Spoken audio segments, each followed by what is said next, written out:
This is an advertisement by BetterHelp. January arrives with a sense of expectation and change. But real change is rarely loud or dramatic. It's noticing what no longer needs to be there. Thoughts you keep turning over even when they're not helping. And when you live with those long enough, they can start to feel normal until you pause and see them more clearly. That's where perspective helps. Not fixing yourself, just creating space to understand what's been weighing you down. Therapy can offer that space, a clearer view of your own patterns and what's worth holding on to. BetterHelp makes starting straightforward. You answer a few questions and they match you with a qualified therapist. If it doesn't feel right, you can switch at any time. Whether you're into New Year's resolutions or not, working to better yourself is something everyone should do. And you don't even need to bulldoze your life to do it. Simply use BetterHelp. BetterHelp makes it easy to get matched online with a qualified therapist. Sign up and get 10% off at betterhelp.com/restishistory. That's betterhelp.com/restishistory.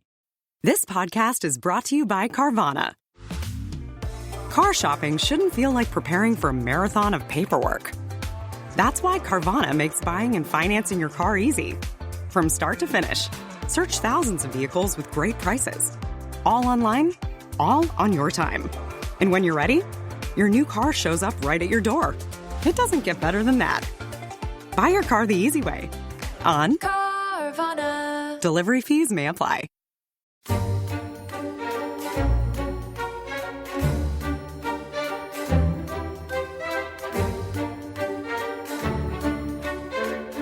Methoughts that I had broken from the tower and was embarked to cross to Burgundy.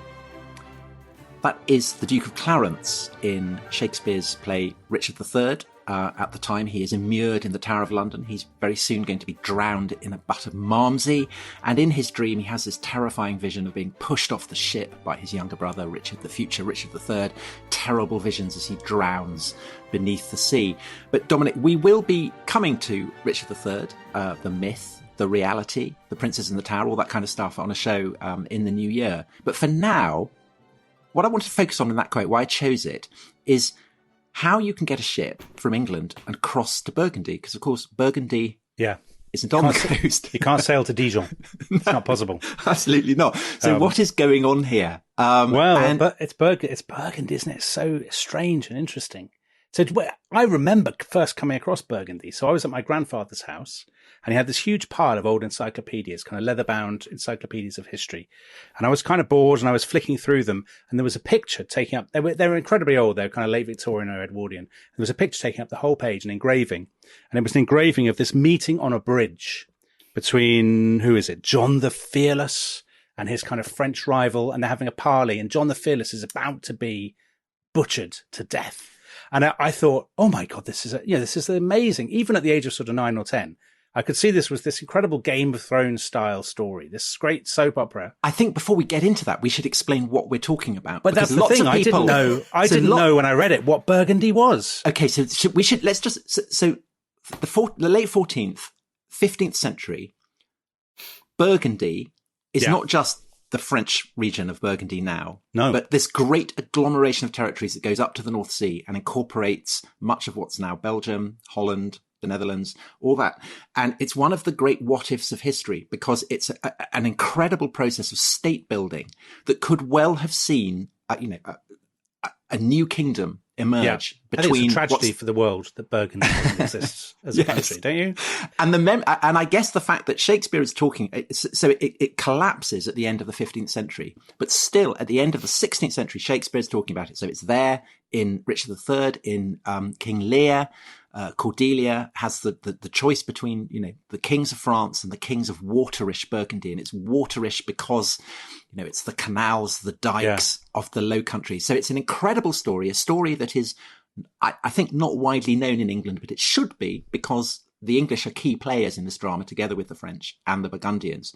And it's the subject of a recently published book translated from the Flemish that you absolutely loved, didn't you? I did. You made it one of your history books of the year. Bart van Loo, if I'm pronouncing that correctly, the Burgundians. A and do you know what, empire. Tom? A very exciting moment for the podcast. We have Bart van Loo here with us. Well, who'd have thought it? Hello. What a turn up for the books. Hello, Bart. Yes, I'm talking to you from the old county of Flanders, not far away from the Battle of Rozenbeek, not far from Ypres and Bruges. So it's the right place to talk to you about Burgundy in Flanders. Well, but it's brilliant to have you on because I think you're our first Belgian guest. Our first Burgundian guest. But that's how we prefer to think of you, as a Burgundian. So could we kick off with a question from Barry Grogan, very much a friend of the show, who asks very simply, who and what are the Dukes of Burgundy? I have vague memories of them perhaps being involved in the capture of Joan of Arc. And I mean, that's right, isn't it? We'll come to Joan of Arc perhaps later. Yes. But just to begin with, who are the Dukes of Burgundy? Yes. How is it that they're able to almost to construct this new realm? Yes. Maybe let's start from the basics. Let's take a look at the map of Europe at the end of the Middle Ages. And on the continent, we see two powers. We see the French kingdom and we see the Holy Roman Empire. And between the two, there's a border. Likely, it's going to rest forever. And we in the north, we exist. We have Flanders, we have Brabant, we have Zealand and Holland. But either we belong to France or either we belong to, say, Germany, the Holy Roman Empire. And then nobody saw it coming. In the 14th, 15th century, we see there is the how do you say it, the apparition of a new state between those two superpowers. And that is the fruit of the labor of those forgotten dukes of Burgundy. And it's incredible. Just to put it in another way, I am a 40-year-old Dutch-speaking Belgian. I am inexplicable without the Dukes of Burgundy, because what they created is the Low Countries, the Nederlanden. It's a cradle of what become further on Belgium and the Netherlands. And famously Belgians, Belgium is divided between Flemish speakers and French speakers. And that, I guess, also is a legacy of... Yes, and of course it is. And they have been overlooked in national history, in Belgium, in Holland, in France, in England. The Daily Telegraph, they put a title on the review of my book. I love the title. We forgot the Burgundians! Exclamation mark. But Bart, do you know, you'll be very pleased to know this, I studied them at school. Did you? Yeah, I did. At school? I did. But at what age? 17 to 18. At A-level, 18? Yeah, I did them at A-level. Yeah. Wow. So, and I so remember you know all about this. I know all about this. I've been going through my A-level notes. Well, you don't know as much as Bart. I mean, you haven't written a book about it. No, that's possibly true. I mean, Bart should give you a quiz or something. So yes, I will ask him some questions. So, Tom, you will agree No, I don't want a quiz. Wait. This is like this awful kind of flashbacks where you have to go and answer an essay on Hamlet and you haven't done the revision. Yes. Oh, that's good. It's good. I like that. But you will agree, Tom, that this history of a geopolitical evolution of the highest order, in the same time, it's also a Game of Thrones story. It's about banquet stakes and battles and murders and adultery and bastards, and the only thing, it's schizophrenic kings, aggressive dukes, go on. And the only thing that is missing are dragons, but for a good reason, because this Game of Thrones that really happened. And Bart, you say Game of Thrones, I mean, there are dwarves.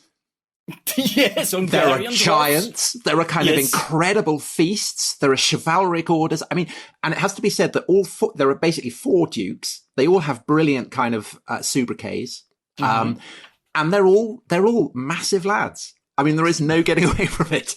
So let's start with the first one. Let's go to the very beginning. So Bart, I think in your book you kick off with the battle of a great moment in English history, the Battle of Poitiers, where we wipe the floor with the French. Yes. So why does that matter for Burgundy? This is 100 Years' War, isn't it? We should just say 100 Years' War. That Edward III has claimed the English throne, and his son, Edward the Black Prince. Yes, it's the 100 Years' War, and normally every Englishman should know about it. But maybe we can. Do you have a stopwatch? Maybe I can try to explain the 100 Years' War in less than 1 minute. Go for it. Let's. So in France, the stock of royal successor was exhausted. There was only left a woman, but she was married to the King of England, who became, just because he was sleeping in the right bed with the right woman, King of France. And the French didn't like that, so they invented new game rules. The power cannot be given to a woman, and that the English didn't like, and they invaded France, conquered 1/3, 2/3, almost the whole kingdom. How many seconds? That was about it was about 30. I mean, you've got extra time. You can do what you like. Yeah, let's go. Yes, because we talk about the 100 Years' War, but at that moment, people were aware of that. It's not that some Englishman was saying, "Oh, it's year 17." He said to his neighbor, "We have 83 years to come." No, and at the end, it lasted 116 years, but nobody dared to call this war the 116 Years' War because it's not so sexy. So we are on that Battle of Poitiers in 1356. In France, they've completely forgotten about it because, of course, you won. It was Crécy, you have Agincourt, you have Poitiers. In France, it's overshadowed by another battle, the Battle of Poitiers. That's my first quiz question. Which Battle of Poitiers they talk about in France? Oh, the Charles Martel. Yeah. Of course, 732. They talk about that all the time. But we are in 1356, and John the Good, I don't know why they called him John the Good, because he was a complete mess. But he is too enthusiastic, and he's there with the best trained army of Europe. He cannot lose this battle, but at the end, we see the English, the half of his army is deserting. So the English, they are fighting themselves away to John the Good. They can ask a lot of money if they get him. And then, very important, it is the first moment of glory of our first founding father, Philip the Bold. And Philip the Bold is just a little guy. He has 14 years, just about 13, 14 years old. And he's transforming himself into a military GPS. He's saying to his father, look out from the right, look out, beware on the left. And so he's able to kill some English soldiers, but it's impossible. At the end, feet were being broken, arms chopped off, entrails spilling from open bellies. The group around the French king was shrinking by the minute. And so at the end, he has to surrender to, can I say so, perfide Albion, as they would say later on. You can't say that on this podcast. No, you can't say that on this podcast. Yes, I don't know. But you were on a French podcast yesterday, and you mustn't get them muddled. Yeah. Were you saying that kind of stuff on the French podcast that you went on? Yes, but it's another. But we had quite laughs. We are just starting, and we laugh because in France, I'm a Francophile. I'm known as a Francophile. But when you are talking on France Culture, nobody's laughing.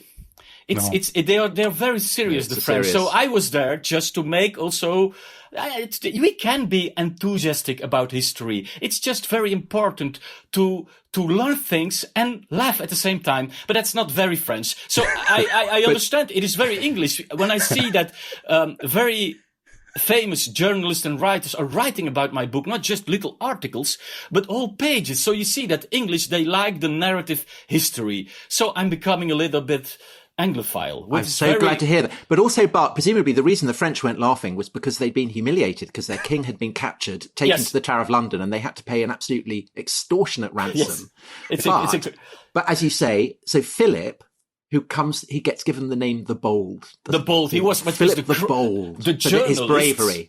The chroniclers in French, they searched something positive. So they named him Philip the Bold because he saved his father on the battlefield. But then he's still the Benjamin of the French king. How does he get Burgundy? And that he owes to the plague. It is the Duke of Burgundy is also called Philip. I'm so sorry. Everybody in this book is they're all called Philip or John, aren't they? So it's a lot complicated. But we can forget about him very quickly because he's killed by the plague, and he has no sons, no daughters. So the Duchy of Burgundy comes back to the crown of France, and John the Good says, now I can thank my son because he saved me at the battlefield of Poitiers. And he says, here, there you go, Burgundy. And so you see that our first founding father is really a man of his time. His name, he owes it to the 100 Years' War, and his land to the plague. So, Bart, let me just interrupt you. Yes. He has been given the Duchy of Burgundy. Yes. So the Duchy of Burgundy is basically Dijon. Yes, and the area around Dijon. So it's Autun. It's the wine area. So in England, we would know that largely because of wine. I'm going to jump on that because when you say Burgundy in France, in Belgium, even in England, they think wine and eventually mustard, moutarde de Dijon. Well, let's look into that, because it was Philip the Bold himself. He is banning the Gamay grape to the south. It becomes the grape of Beaujolais, and he's instauring the Pinot Noir, the quintessential grape of Burgundy. And he does that in 1395 with his big Ordonnance du Vin. And then later on, at the same moment, he is improving the production of making mustard. I'm not going into details. Yeah. So if you think Burgundy, you think wine, you think mustard, you should think Philip the Bold. Okay, that's a lesson to our listeners there. And Bart, I have to say that is part of what I love about this whole theme, is that, as you say, I mean, there's a lot of fighting, of murdering, of backstabbing and all that kind of stuff, but there is just so much food and drinks and feasting. Yes. And it's just great. But so he gets the title of Duke of Burgundy. Yes. How then does he get his hands on the lowlands? Yeah, because he's gonna marry Margaret of Flanders, and she's the richest heiress of Europe. And it's incredible, because it was also the English king who wanted to marry Flanders. But the English kings, they always win on the battlefield, but when it comes to marrying, the marriage bed, the bed chamber, then the Burgundians, they win all the time. And so it's the 19th of June 1369, and Philip the Bold, the mighty Duke of Burgundy, is coming to Ghent, is going to marry the richest heiress of Europe. And we know that just before his wedding, he's taking a bath, and we know that he sprinkled himself with violet perfume. I like those details. He looks through the window and see how the most illustrious counts and dukes of Europe strut across the church square like peacocks. But he knows that a few minutes later, when he's going down, will show up as the best dressed man in Europe, and all the best smelling. They will fail compared to him and become grape crows. So I like to describe that, and so it's Flanders is very important. It's like you say in your book, you say the Silicon Valley of the Middle Ages. Yes, it is that. It's the richest country of Europe. So what is it that makes it so rich and because it's advanced? The wood cloth industry, of course. There we get England peaking, of course, the wool of England, very important. Yeah. And there is a demographic boom. I just give some figures. In about 1300, there are in Ypres, 20 kilometers from where I live, there are 30,000 people living there. In Bruges, 45,000. In Ghent, almost 70,000. And just to make it very clear, at the same moment in Amsterdam, there are only just 1,000 people living in Amsterdam. Yeah. So I like a lot telling this. I mean, so the only city in Northern Europe that's larger is Paris. I mean, these are larger than London. Yes, but it's only Paris. The rest of France is empty. And what do we have? Ghent, Bruges, and Ypres. It's just one day walking away, one city from the other. So it's together. It's bigger than Paris. But it's beyond that. They've got all kinds of financial innovations. They have the origins of in French they call the bourse. So basically, they're trading stocks. They have guilds. They have the art. They're inventing oil painting, aren't they? Yes, we can discuss a long time. We should talk about Jan van Eyck at some point, I think. But it is so that there is a lot of money in Flanders, and Philip the Bold, he will do amazing stuff with that. To begin with, he will build a monastery near Dijon called Chaumol. Chaumol, and now it's getting very interesting, because to decorate Chaumol, he's inviting the biggest artist from the north to Dijon. Let's talk about sculptor Klaas Sluiter from Haarlem. Let's talk about a painter called Johan Maalwaal. It's the first Maalwaal. That's right. That's a brilliant name. It's not my fault he's called this way. Sorry, it just sounds. Yes. I was the first King of England called. It was a strange name. If you talk about Athelstan. Nothing wrong with that. It's a very sensible name. That's an excellent name. What are you talking about? It's a great name. Athelweird, perhaps. We've got to stop having these Belgians on our podcast, Tom. Insulting our kings. But those Johan Maalwaal, he's the first Holland painter we know, thanks to the how do you say it, the accountancy of the Dukes of Burgundy. There is the painter Melchior Broederlam. He's the first Flemish painter we know by name. And now it's very interesting because I say the first. Yes, 2 times I say the first. We are witnessing the birth of art history of Belgium and of the Low Countries. But not, and that's very interesting, in the Low Countries, in Dijon. And that's very interesting. So we have all those artists. They're coming from the north, from Holland, from Zeeland, from Brabant, from Flanders. They're coming to Dijon, where they are talking their own Dutch, their own Middle French, and they're talking and working with each other on that in that famous place called Chameau. And there we see, for the first time in history, live, in action, the concept of the Low Countries. We, dear Dominic, dear Tom, we are born in fine arts, in the arts. We are born in fine arts, and this is such a stimulating idea, provocative idea, that I would really completely understand that now you all heave a sigh of arousal. Arousal. The very thought, arousal of of that thought, because it's incredible. I am aroused.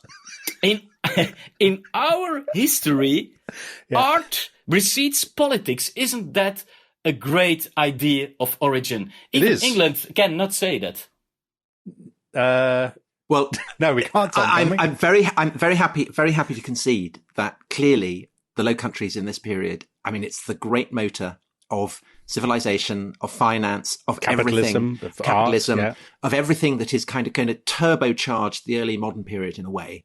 And the Dukes of Burgundy are presiding over this. So Philip the Bold, I mean, he's become the most powerful figure, presumably in France, because John the Good dies. You have Charles V, then you have Charles VI, who goes mad. He thinks he's made of glass, doesn't he? Yeah. Yes. And Philip basically becomes the regent. Yes, he's the king. You can say he's the king. He's the king, but he's the regent. But he gets all the power, and he can use the money of Flanders and the money of France. So he can do whatever he wants. But he has Charles VI has a brother, Louis, the Duke of Orleans. Yes. And this is seeding a problem, isn't it? Yes, because now, that's the problem, is because after Philip the Bold, we should say, when he dies, there is the sculptor that I named a few minutes ago, Klaus Schluter, who will carve in Albastrian. How do you say that? Alabaster. He will carve some little figures, those famous pleurants who will carry the grave of Philip the Bold. And dear everybody who's listening now, please, when we are done, take a ticket to Burgundy and go to the Museum of Fine Arts and kneel before those little figurines of alabaster, and you will see how those figures they are coming to life before your eyes. You will feel how the alabaster begins to breathe.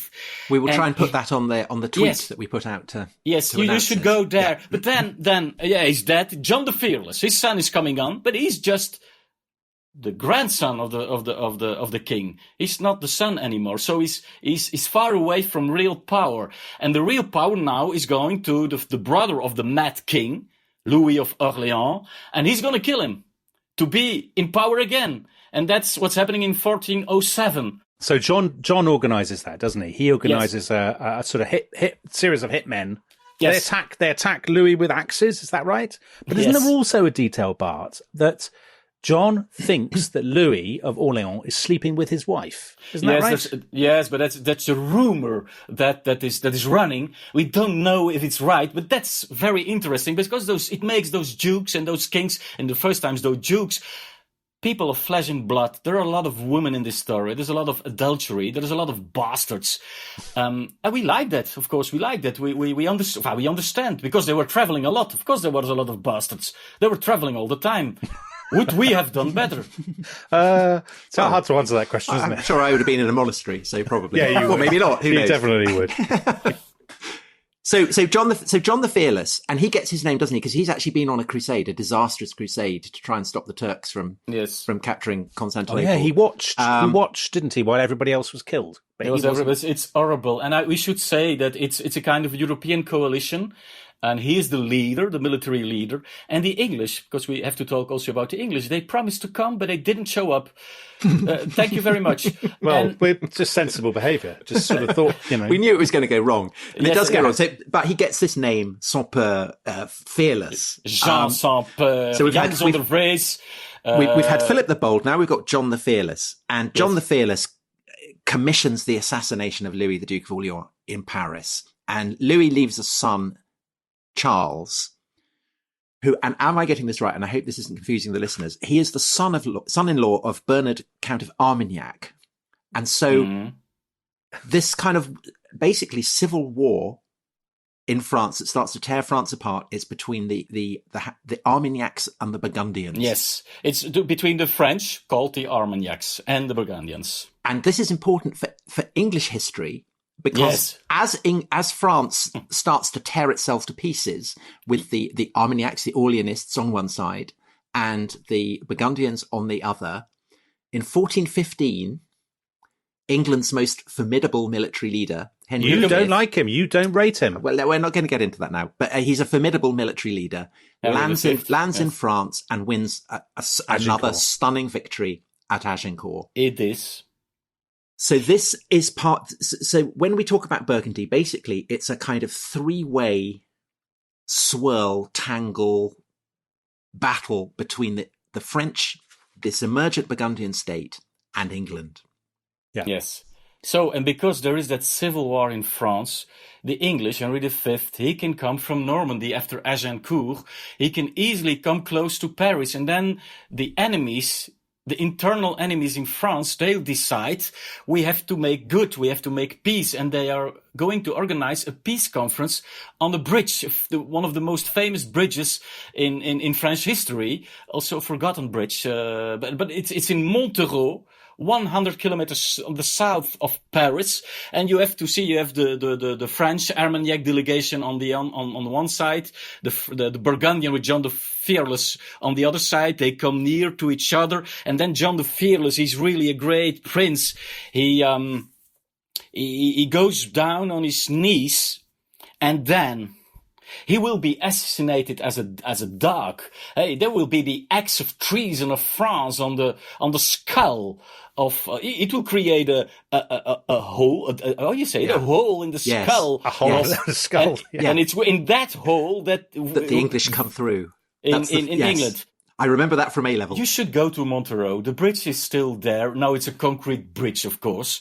And that is very important. You have to look for just a little signboard saying that the Duke of Burgundy, it's just very little, that he was killed as a dog in September 1419. So you, and when you get back at your feet after reading that little board sign, you realize that you are standing in the shadow of a huge equestrian statue of Napoleon. Oh. France summarized in one image. Well, there you go. So Shocking French. stuff. So French.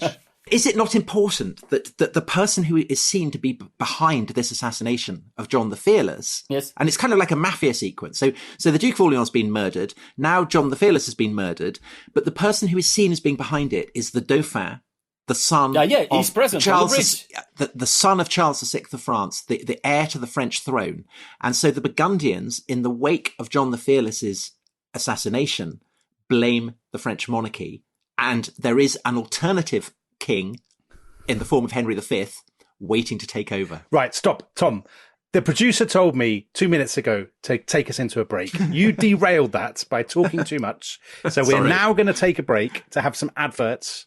Although, of course, if you're a member of the Rest is History Club, you won't be getting the adverts. And what insane value that membership of that club is, isn't it, Dominic? What is it, £6 It's a incredibly month? cheap. I mean, that's It's nothing. just- Anyway, yeah. that's the advert for our club. Right, we're going into the break, and then Bart will come back and he will talk to us about a very exciting man, Philip the Good.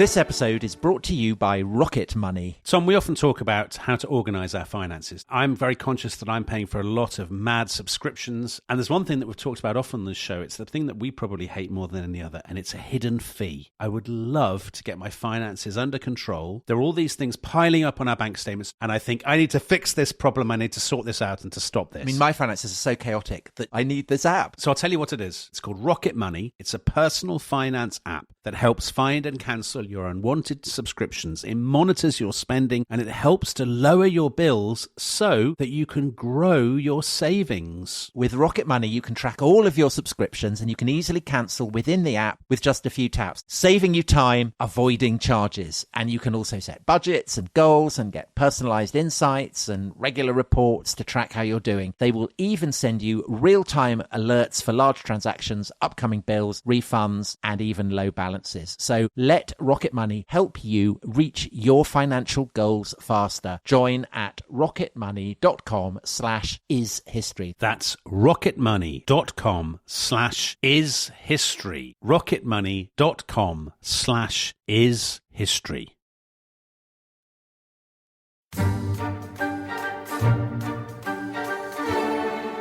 Welcome back to The Rest is History. Unless Tom derails this again, we are talking about the Burgundians. We have seen off Philip the Bold and John the Fearless. So we're now on to number 3, Philip the Good. We are in, 1419, and Bart van Loo, the Mr. Burgundy, the Edward Gibbon of the Burgundians, is going to take us through it. So Philip the Good, you describe him in your book as an erotomaniac. We always like Incredibly oversexed is the title of one chapter. 26 bastards. 26 bastards, but that are the official numbers.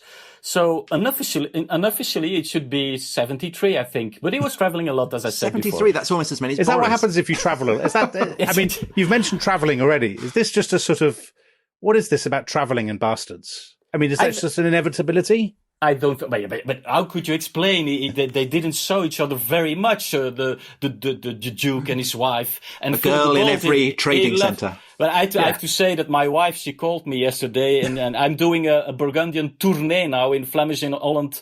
Dutch theaters, and she said, Bart, I don't want to bother what you're doing, but you're traveling a lot now with your Burgundians. Oh no! Oh dear! Those telltale words. Okay, so Bart, if he's going around cheating on his wife and having loads of bastards, why is he called Philip the Good? He sounds Philip the Naughty. Philip the Good. That is it's centuries later that we call him Philip the Good. So it doesn't, because that's a posterior way of seeing things. But we have to imagine Philip the Good. He's 23 years old. He's in Ghent, in the Prinsenhof. And then he hears about, it's a bishop. He's knocking on the door. He says, your father is being killed in the bridge of Montereau.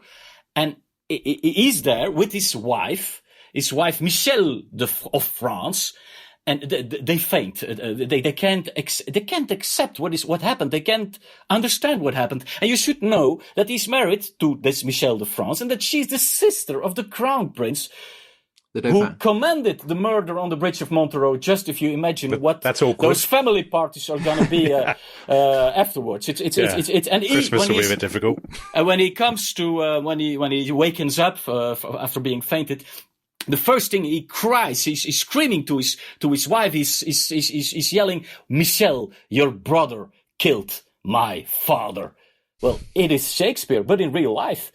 And now it's up to him. Hey, he who will organize the most exquisite banquets and tournaments, who will be the most important founding father of the Low Countries, the man who will create the Golden Fleece, Philip the Good, the man who 6 centuries later will make it to the cover of a book. True fame. That's very good. Bart, well done. So looking at Philip the Good, could we do it in 2 parts? First of all, could we look at his engagement in the 100 Years' War? Because as Barry Grogan said, this is the Joan of Arc sequence, and it's probably something that people in England would be interested in. And then could we look at the splendour, the tournaments, the dwarves, the chivalry, all that kind of stuff. Yes. So we'll come to that first. But first of all, so in the wake of John the Fearless's murder, Philip the Good signs the Treaty of Troyes. The treachery, as the French still say today. No, as a sensible rapprochement with the rightful King of France, Henry V. Yes, and now you can put some trumpets. It's possible because Henry V will marry Catherine, the daughter of King Charles VI, after the death of whom he will be the next King of France. Henry V laughed up his sleeve. He had spent 3 years of conquering Normandy, and now in one day, France is being dropped in his lap. So you should put some English trumpets now. Okay, Jack, if we could have some English trumpets.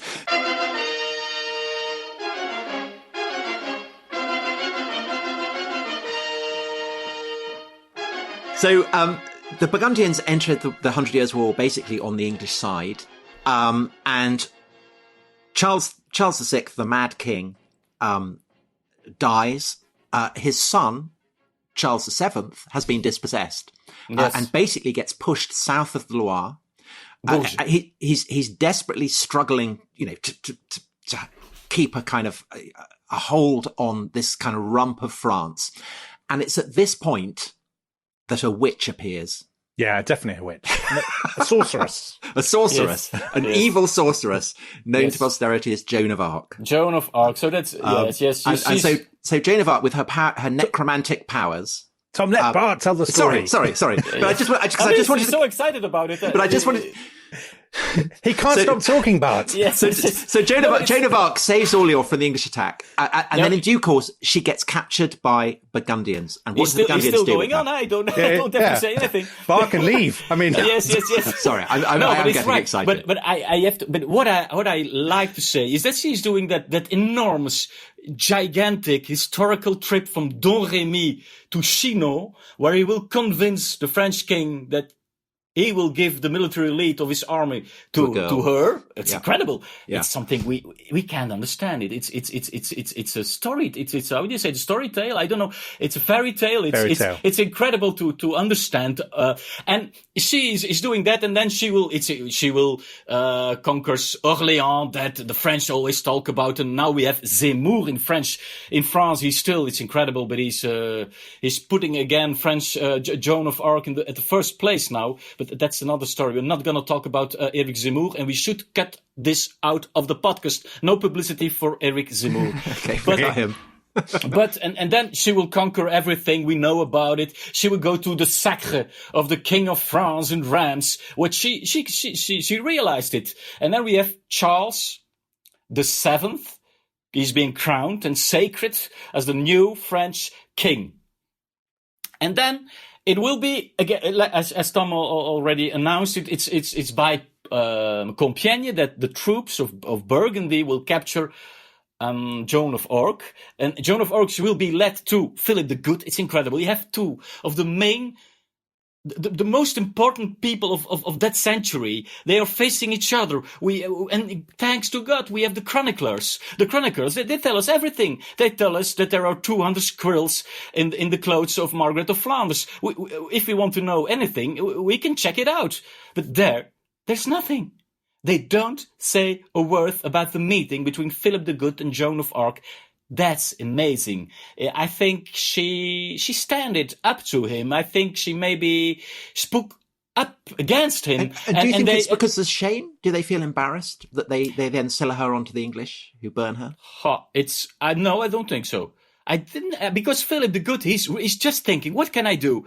And he is having trouble with England again at that moment. And for the wool cloth industry, it's so important that the relations, the economic relations with England are fine. No, excellent. So it's just, how do you say it? We call it, it's like selling a cow. He sells Joan of Arc to England. And we know the Englands are the bad guys, because it are the English people who burnt Joan of Arc. Well, I don't think that's. I think yes, they did it. Yeah, they did it. Calm down, but do you know why they did it? They just well, she's a witch. Because she's a witch. Straightforward. Because they want, but she isn't a witch. Even Philip the Good didn't think she was a witch. He doesn't think about witchcraft. She was the Greta Thunberg of the 15th century. Yes, in some kind. And so the English, they will burn her just to prove that it's a witch who helped the French king to his throne. It's only about politicals. That's everything. and that's. Yeah. If you can't stand the heat, don't meddle in politics. That's I think listeners should be warned that of course, is very much a Belgian perspective on, and therefore not necessarily to be taken entirely seriously. So Joan of Arc, the witch, is burnt, but then it all goes wrong for England because the Burgundians treacherously jump ship. In 1435, they go back on their treaty with England and sign up to France. Yes, and that essentially dooms England, the possibility of England holding on to France. And that's the end of the. It's almost the end of the 100 Years' War. Yeah. It will follow in 1453. A little bit later on, but it's right. It's the end of the English power in France, and that's what the French forgot because they always talking about the treason of the Burgundians, but 15 years later, Philip the Good is forgetting about it. He throws the English outside of the country, so he's thinking about power. It's what we call a cynical way of trying to get in power. So he's moving between France and England, weakening them both. So he could be the first man in Europe, and he could go on by puzzling together the Low Countries. At this point, he has this realm, which basically goes from the Low Countries. So it's expanded, hasn't it? It's basically modern day Holland, Belgium, Luxembourg, down into kind of sort of Central Eastern France, Burgundy. Yes. But he's also got the most glittering court in Europe. He's got these absolute economic powerhouses of Ghent and Bruges. So is he basically the top dog in Europe at this point? Oh, yes. He is, because he's weakening France, he's weakening England, and he's the great Duke of the Occident, as he is called. Mm-hmm. And he wants to be a king, like his son further on wants to be a king. They will almost 1 centimeter of that. They will succeed almost, but they will fail eventually. But he's the number one in Europe. And so, but that is, he wants to show off. So we get into the banquets. So Bart, yes, could I just read an extract from your book? Yes. Which I enjoyed so much I wrote it down. And this is a description of a typical Burgundian banquet. The cooks stuffed bellies with strings of sausages that spurted onto the table like grandiose rosary beads when the belly was cut open. They decorated bustards with precious stones, dressed hazel grouses in golden habits, served pork in the shape of a fish, fixed a cat's ears on a hare, attached a chicken's head to a rabbit's body, or cooked a dozen gigantic eggs in pork bladders. Is that how you still eat today, Bart? Hi. There are readers who try to make those gigantic eggs in pork bladders, but it's very complicated. I would love to go to a feast like that. But if somebody could try. Why not? It'd be amazing. It would be amazing. And so there was also a capon dressed in armor, sitting astride on those roasted pigs stuffed with those little sausages, and that was carried by 4 Hungarian dwarfs into the. Okay, so now the dwarves. Yes. So these are. So let's get to talk us through the dwarves. Why the obsession with dwarves? I don't know why. They bought them in Eastern Europe, and it's incredible. You see them for the first time at the end of the 14th century. They were going on in 1430 with the marriage of Philip the Good. Then you see them also in 1454 with the banquet of the pheasant, and they're often called Hans. So that is, Hans is a giant, because you have a dwarf and a giant. And the giant is called Hans, and I think he's going on for almost 40 years of banquets. So he's like a professional banquet. And he's a giant. He's a giant. And he's the guy who leads in an automated elephant. Yes. With is it a dwarf on top who's symbolizing the Church of Constantinople or something? It's the most beautiful wife, but in real it was a man who was changed into a woman. So yes, it's incredible. You've also got at one point a wild boar being ridden by a gnome.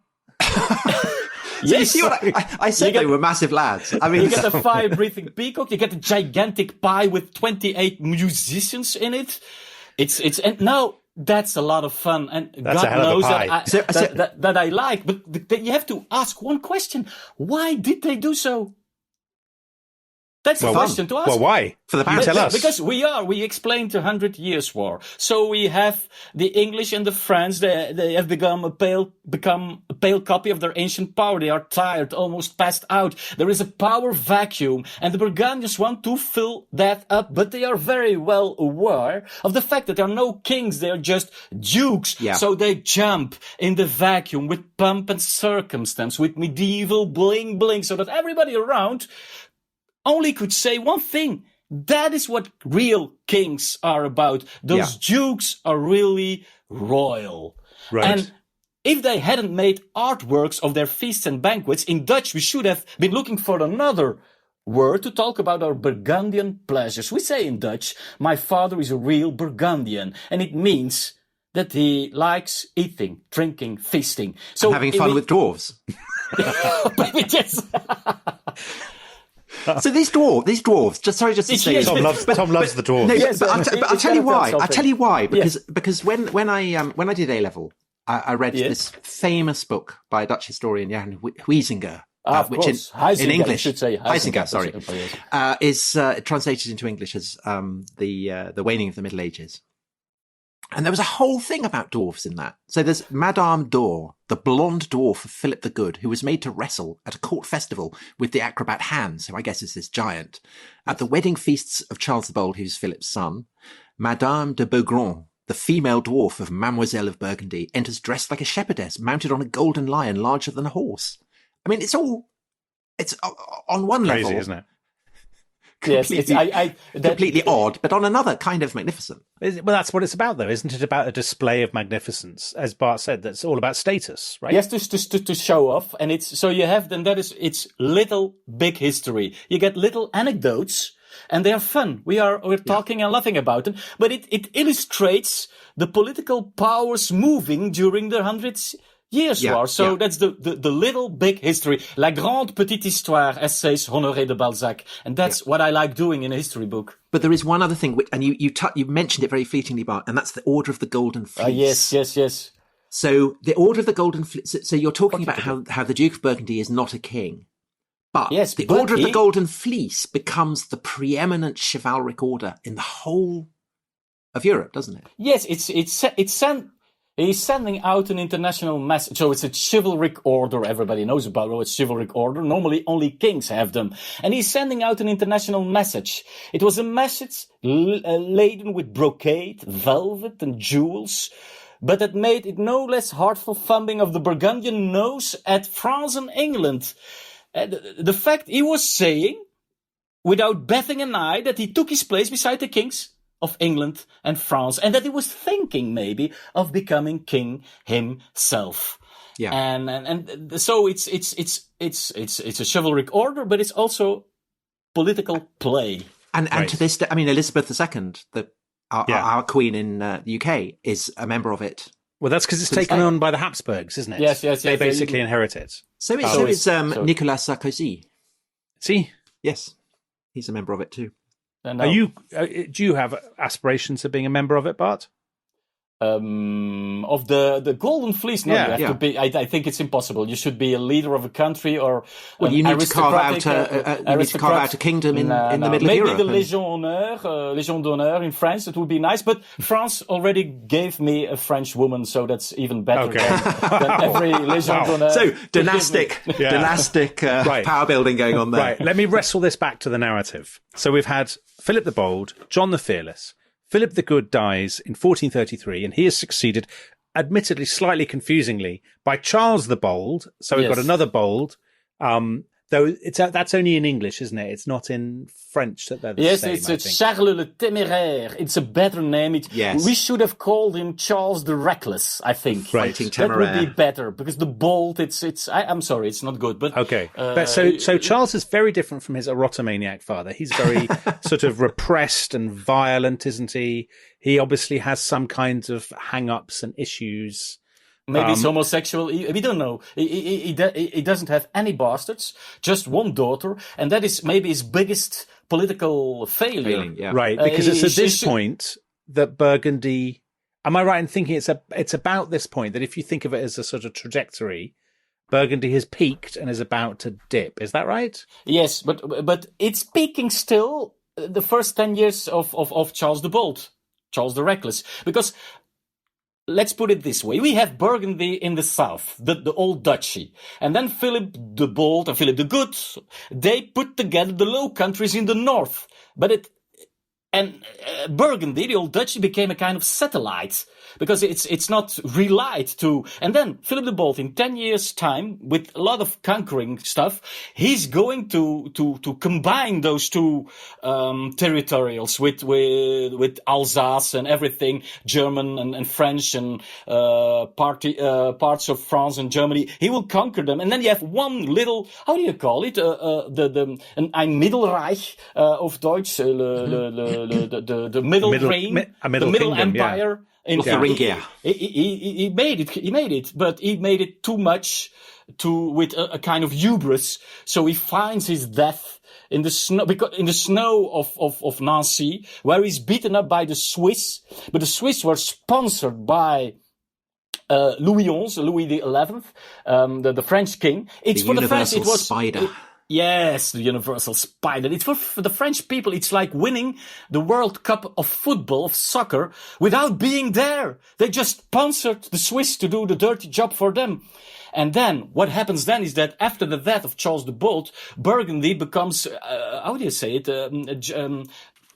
With a giant on wooden feet. I don't know. I'd say it on colors. Clay feet. Clay feet. Yes. On feet of clay, yeah. Feet of clay. So at that point, after his death, Burgundy becomes a colossus of clay feet, on clay feet. And so France and the Holy Roman Empire, they are eager to reconquer what they lost. And they're gonna fight up. And they're gonna, for instance, everything in the south, they will reconquer. So the old Duchy of Burgundy, it's going back to by France. Yeah. But in the north, they don't succeed thanks to Mary of Burgundy and Maximilian of Austria. So the northern part, the Low Countries, will still go on about a century. And there we have the real heritage of the Burgundian era. It's that part, because Burgundy itself becomes a part of the French crown. So Bart, so Mary, who in English is known as Mary the Rich. I don't know if she is in... Yes, Marie de Rijken, Maria de Rijken, yes. So Mary the Rich, who is Charles's only surviving child, as you say, marries Maximilian of Habsburg, who then becomes emperor. And it's through that line that Emperor Charles V, Philip II, in the 16th century, inherit the Low Countries, which will, with the Reformation and so on, lead to kind of religious wars and in the long run, the emergence of the Dutch Republic. And the Spanish Netherlands. And the Spanish, yes, and what become afterwards will be Belgium, of course. That's right. And I described Charles Quint, as we call him in French. How do you say him? I'd say we say Emperor Charles. How do you call him? Charles V. Charles V. Yeah. Oh, but you also have a Charles V in England, so there is no. No, we don't. No, we've got Charles II. We only stop at the second of Charles. Yes, of Charles V.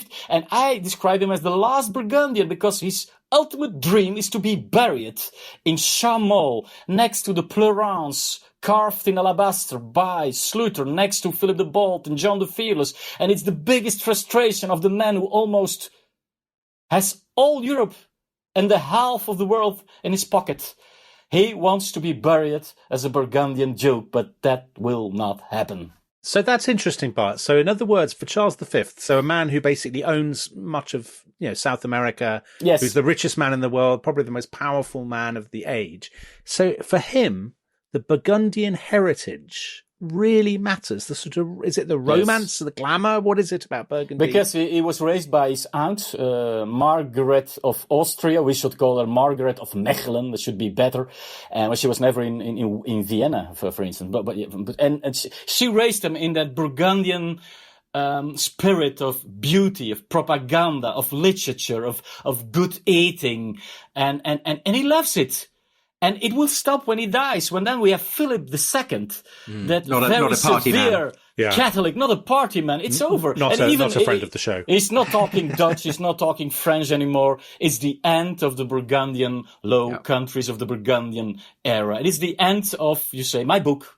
So at that point, economically, because we haven't massively talked about the sort of economics of it all Yes. in this episode. But so at that point, Bruges and Ghent anyway have lost their primacy to Antwerp and Yes. Amsterdam. Is that No, right? that is- yes, and why that's does right. that happen?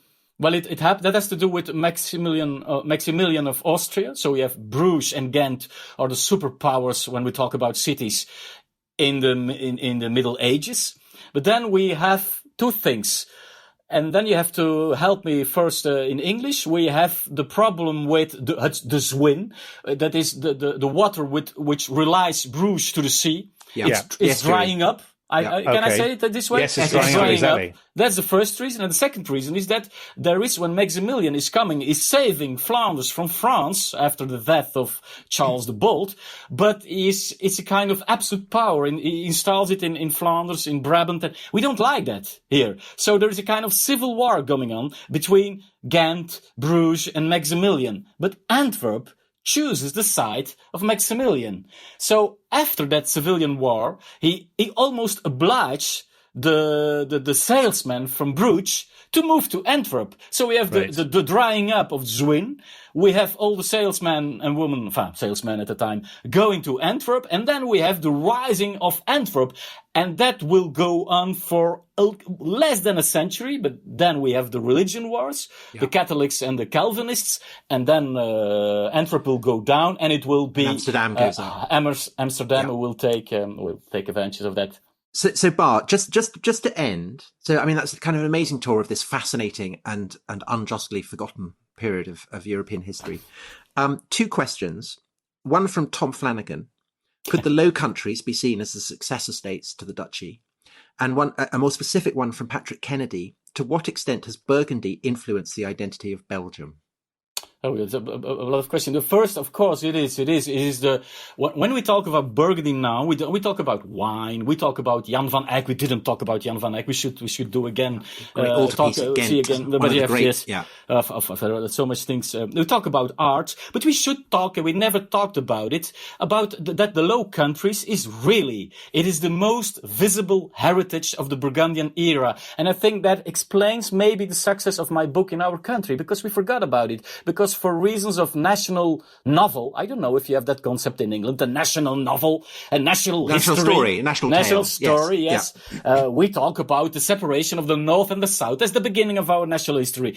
But there was that Burgundian golden age before, and it was that golden age that created the Low Countries, who split it up afterwards. And then the other question, is it about Belgium? Is Belgium, yes, does it influence Belgian They identity? didn't create Belgium, but without the Burgundian dukes, we never could have invented Belgium in 1830. And it had a lot more to do with Europe, I think. Because we have to imagine Philip the Bold in his fairy tale palace in Brussels with a big bag, and in that bag all those countries and all those duchies and counties that he conquered.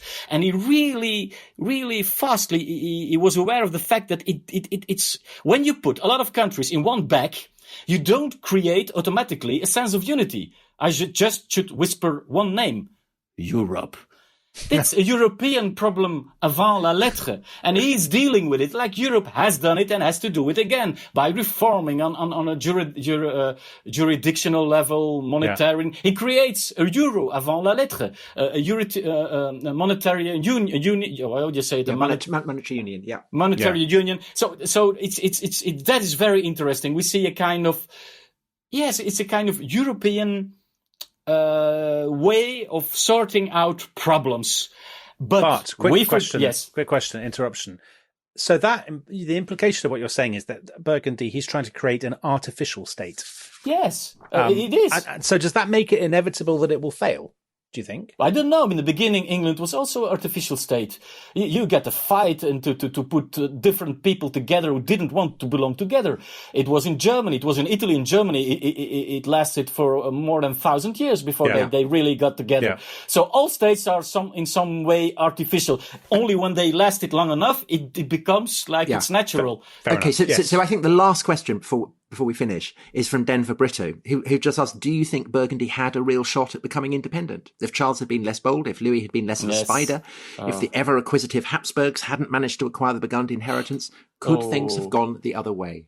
Now could you literally now be a Burgundian? Oh yes, I am a Burgundian. I feel Belgian, Flemish, Brabant, Holland. I'm married to a French woman who was born in Burgundy. I'm a melange. I'm a Burgundian melange, and I'm proud of it.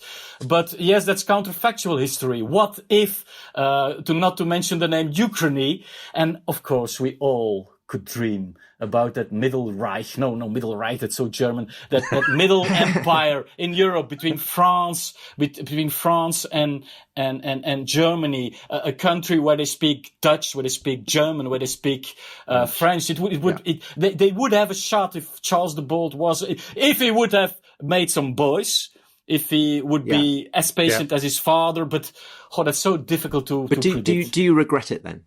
Are you sad that? So every Sunday morning, a bit. I regret it. But we mustn't face history with regret, I think. That's not a good way to look at it. But every Sunday morning, a bit, I do. Okay. And I should say that I'm such very, a sad note very, on which to end. Yes, but because the Burgundians they invaded England. It was Philip the Bold. He parted from the Flemish town of Sluis in 1386, and it's among the most spectacular pages in my book. And though impressive and spectacular, it's a failed invasion. But I'm so glad that 635 years after the failed Burgundian invasion of England, the Burgundians finally crossed the Channel. And I should say, you better keep a good watch on those dukes, but before you know, they will take over the whole country. Well, a terrifying note on which to end. No, that's it. A warning. Yes, a warning from across the sea. Bart, thanks so much. That was an absolute tour de force. And it's a brilliant book. Your book, The Burgundians: A Vanished Empire, History. A great Christmas present if you're looking for Christmas presents for people who are interested in history. And I think also, it would hugely encourage you to diversify your Christmas feast, wouldn't it? It would. Yes, you find inspiration. Full of great cooking ideas. Yes, a good banquet. Rabbits with cat's heads and all kinds of mad stuff. Hungarian dwarfs, yes. Yeah, and dwarfs, of course. What's a Christmas feast without a dwarf? So, Bart, thanks so much. Thank you. And thanks everyone for listening. And we will be back next week for 2 very, very festive shows. We'll see you then. Bye-bye.